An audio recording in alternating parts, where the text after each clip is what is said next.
Hi everybody! In today's video, we're going to talk about 3 tips that we can use to help us to walk the journey to a better life faster.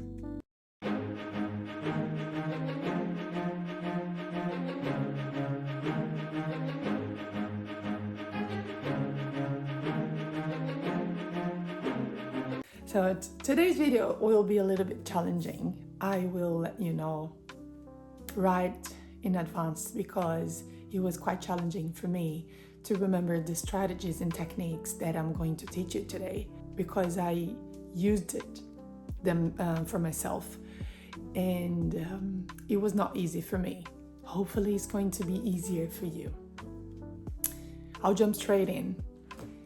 The 3 steps are forgiveness, letting go, and choose to believe. Now I'm going to explain each one of them for you and me to understand, because I am this kind of person. I understand better when I talk, and many people are just the same. Forgive yourself. Oh, so cliche. No, I mean it. I'm serious. Forgive yourself from your mistakes in the past.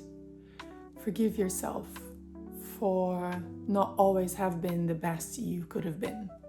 Forgive yourself for big mistakes that still haunt you to this day. Forgive yourself for unhelpful behaviors, for lies, for troubles you caused. Forgive yourself for fail, for betrayal, for anger. Forgive yourself. And today I should be more clear. We're talking about your past. Things that are still with you from your past. And if you're here in this channel, I assume you want to have a better life and you want to learn strategies to reach the life you want to have better relationships, to maybe have better jobs and to have better health, better mindsets that will help you in every single area of your life. And all starts with making room to create these new habits that will improve your life overall.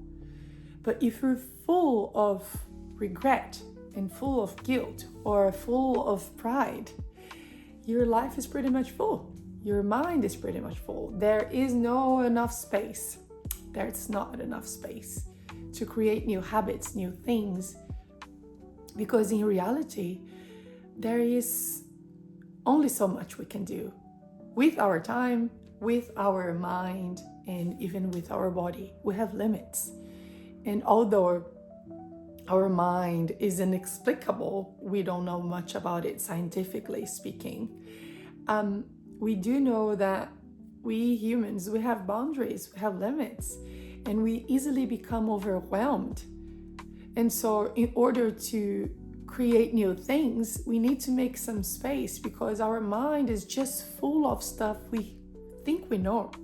We think we know we are not gonna get a good job. We think we know we're not good in relationships, but who said that? Your inner self. And your inner self might be wrong. And so some people I know, they would think they were born that way and they would die that way. And I don't believe that. I believe in the power of transformation we all have within us. However, we need to acknowledge we need change. Now let's talk about the let go part. Forgiveness and let go are somehow in the same category. They overlap, but they're not the same thing. The forgiveness part of it is just the feeling of compassion over a mistake and allowing yourself to acknowledge that that was not the best thing to happen. However, you don't want to live with that anymore, right? And so that comes the let go part. The let go part is accepting that there's nothing you can do about it anymore. This is as simple as that. is just, there's nothing I can do about my past. There's nothing I can do about my past, but I can do something now. What could I do? If I don't let go, I'll probably not do much. Because if I don't let go, I'll still be holding whatever I'm holding. Either guilt or shame or anger or resentment. And I am all in favor to feel what you have to feel. Some people would say that shame is not helpful, guilt is not helpful. I say it's very helpful if you use the guilt and the shame as an experience of learning. Allowing yourself to feel guilty, allowing yourself to feel ashamed, at the end of the day just means you care. There is something new saying, I should have done better. I should have done differently. And this is very important because that means you care. That means you want something good. That means you know what you've done is wrong. So I believe all our emotions are really important to us because they communicate what it is that we need. In this case, shame and guilt. We need forgiveness, the first part of the video. And letting it go is just knowing there's nothing you can do about it. There's nothing you can do about what happened in your past. If you have done something or someone have done something to you, there's nothing that can be done because the past is gone. Let it go. Let it go to where it belongs. It doesn't belong to you. It's too heavy. You have new things to carry now. And that means the present. Your present life, what is happening here and now, will direct you to the future that you want to go. However, we don't have any control over the future as well. So the best we can do is just to live in the here and now. If you find yourself ruminating thoughts of destruction and anger and that fight going over and over again in your mind, or those words that are very harmful to us, like you're stupid, or she is stupid, or he was selfish, allow the thoughts to happen. Don't struggle against them. Let them be. If it helps, use your imagination and imagine the thoughts and the words and the situations and the images to become really alive in you. However, imagine that you have the power, because you do, to place them in a train that is passing by, or maybe on a leaf if you like a more calm imagery. I don't know. And that really helps because you don't have to believe in your thoughts. You don't have to dwell in them. You listen to them and you look at them long enough until they feel seen.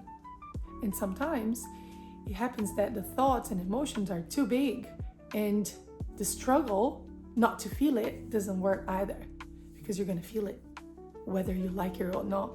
So at this point, you might know that I am all about mindfulness and living the present moment, and that goes for the rumination as well. Let it be.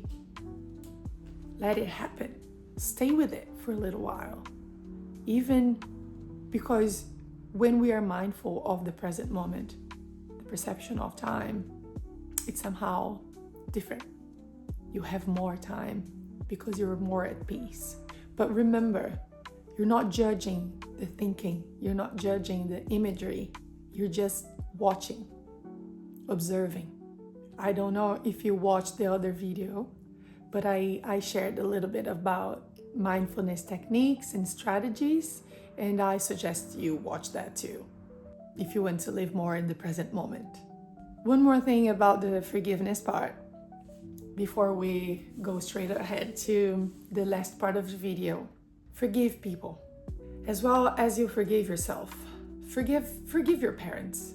Forgive your husband and wife. Forgive your children. forgive your ex-partners, ex-husband or wife, your brothers and sisters, anyone. And try to remember they have their own journey too. Now, this might be the most challenging part of the video. And if you can, just keep your mind as open as possible. We're going to talk about something crucial to everything that we've discussed up to this point of the video, of the talk. And it is the choice to believe that everyone is doing the best they can. It is the choice to believe that people did not intend to harm you primarily. They had their own reasons. They had their own struggles and problems and pain, suffering, just like you and me do. Choose to believe when they tell you that they didn't mean to hurt you. Choose to believe that they didn't lie to you, although I have an observation to do here. Sometimes people lie to us, and it is our choice to believe or not. I say, believe.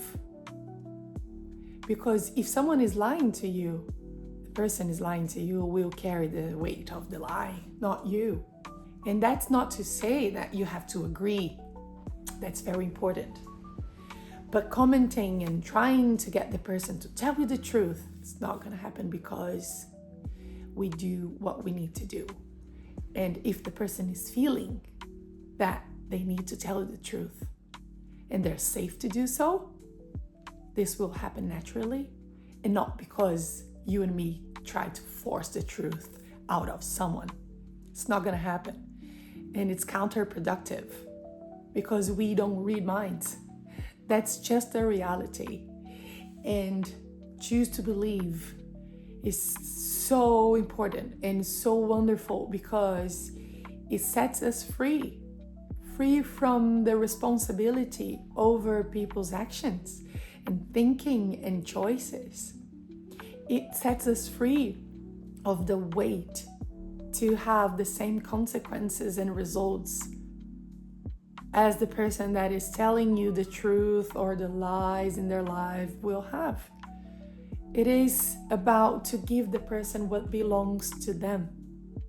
This is why I am a big advocate to that, the choice to believe. And it's going to bring you so much peace.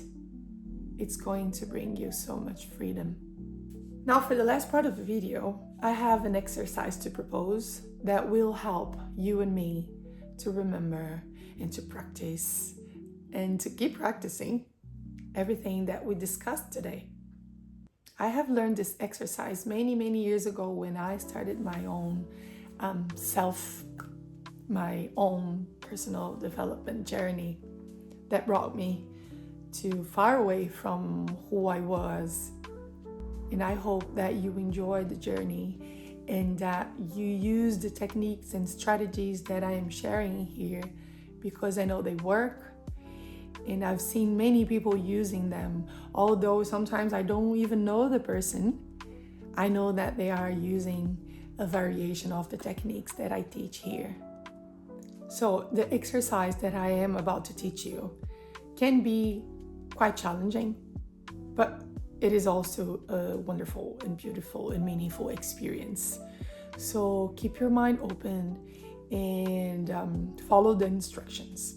And don't worry about taking notes, because I will leave a link to a PDF for you to download if you feel that the exercise was interesting and helpful. Like everything I say, small steps, big changes. I believe everything we do that is really helpful to us, it's done gradually, respectfully, and consistently, right? So the exercise, excuse me, it's a letter of forgiveness. So the exercise will be you writing down a letter of forgiveness. So I suggest you to choose something for your first exercise, something small on a scale from 0 to 10, maybe 3.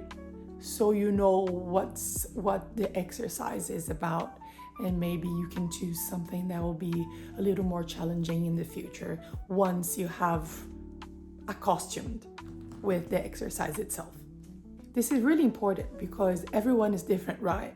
On a scale from 0 to 10, for you, a 3 might be something different.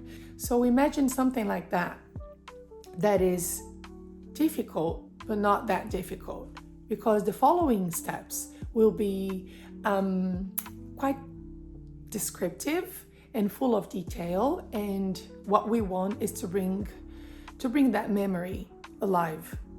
So if it's not that difficult, maybe you can do the exercise more freely of concern and any big emotions. The first step is to choose a person, and this person includes you. Choose a person. First of all, you need a piece of paper and a pen, or maybe your laptop if you're very technological. Is that a word, or is it technologic? Anyway, choose something where you can write stuff down. Now you choose a person. That could be you or someone else. And write down, dear person, dear me, dear dad, dear Charlotte. The next step is now to describe the situation with as much detail as possible. Make it vivid, make it alive. Remember the day, remember the situation. How was the day like? Was it sunny? Was it windy like today here in Australia? Was it cold? Was it raining? Do you remember perhaps the clothes you or the person were wearing? Do you remember the room, the smell, the sound of the room? Now describe everything, write everything down, and just choose a calm place to do that in a calm time of your day, because it's going to demand you attention and focus and heartfulness. After describing the situation, try to remember the feelings you had.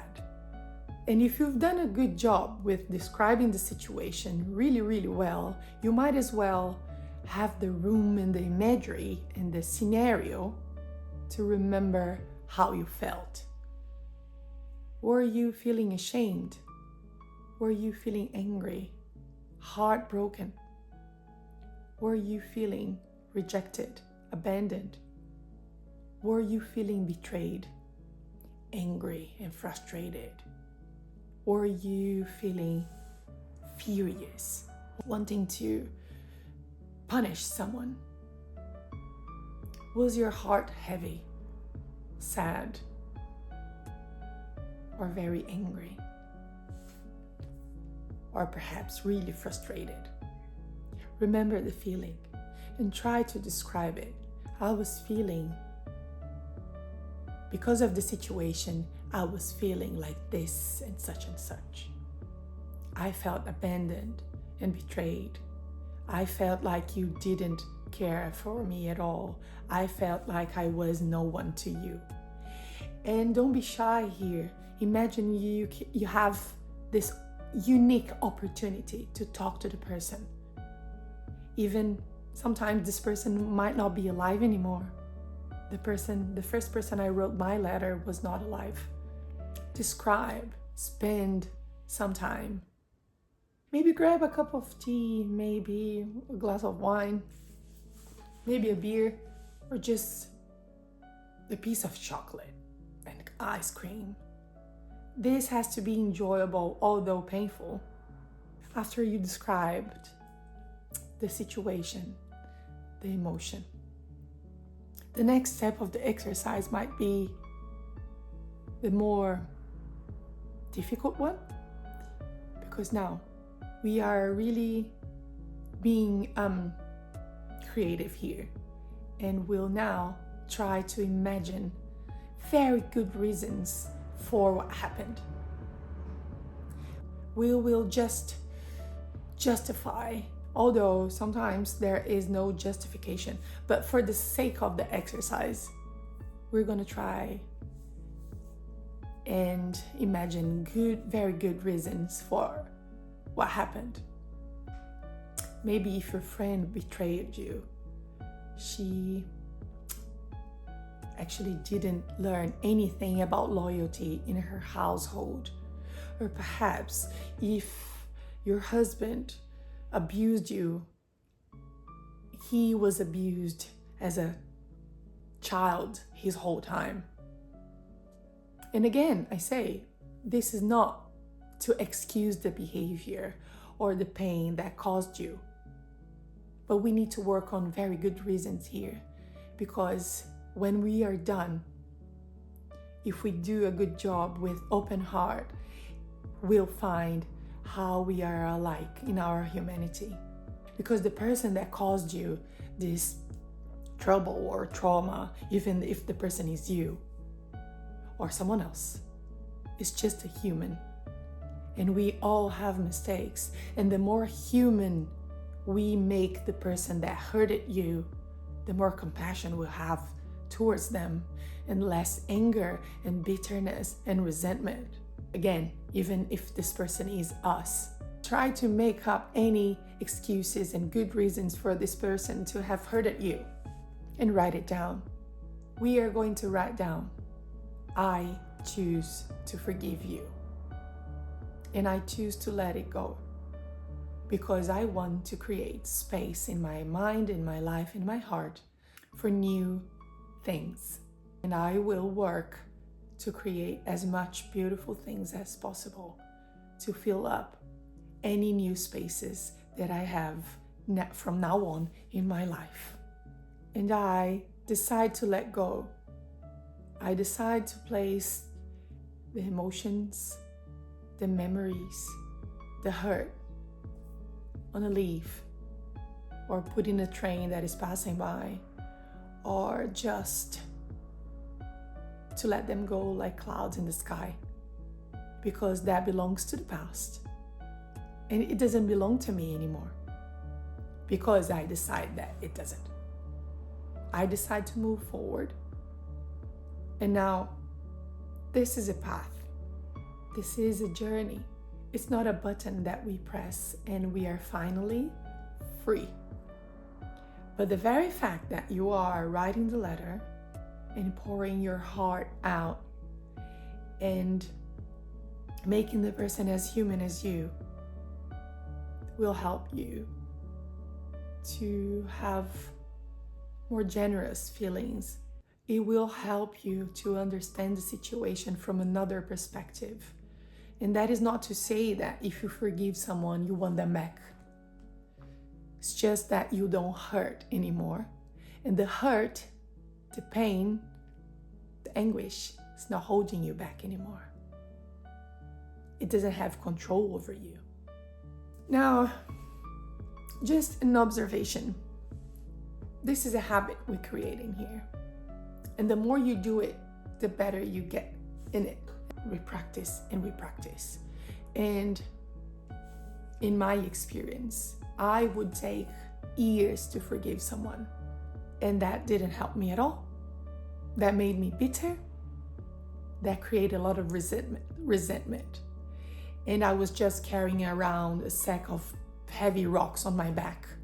That was just making me slow and heavy and tired. It was not helping me to get the life I wanted. And this is why I'm teaching this exercise here, because it helped me bit by bit, person by person, memory by memory, to let go of the heavy sacks so I could finally stand up nice, tall, and dignified and live the life I wanted to live.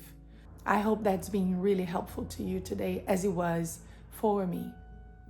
And one very last thing. If you want to, if you feel comfortable doing so, try to do something meaningful as a ritual with the letter. Maybe there is a river close to your home that you could place the letter and let it flow, let it go. Maybe there is a beautiful tree at your backyard that you could perhaps bury the letter. Tearing it apart is a very, very, very good option too, if that feels comfortable for you. Just flush it if that's all you can do with the letter. But it's very important that you symbolize in action the letting go part of it. I really hope to see you next time. And if you know someone that would benefit from this video, please share. And if today's content was helpful to you, consider subscribing in this channel. I hope to see you next time. Ciao.